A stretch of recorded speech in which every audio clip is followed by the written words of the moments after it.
നേരെ കുളിച്ചിറങ്ങാം.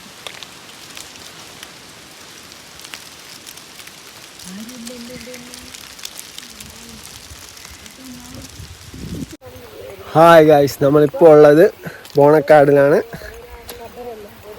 ബോണക്കാട് കാട്ടിനുള്ളിലുള്ള നമ്മൾ നടത്തം.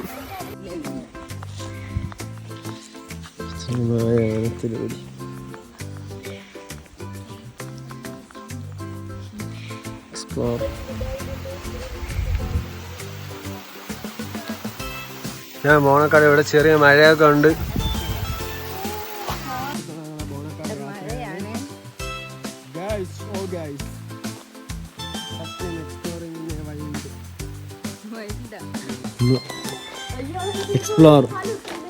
എക്സ്പ്ലോർ ഞങ്ങൾ വനത്തിലൂടെ നടക്കുകയാണ്. ബോണക്കാടിലെ മഴ.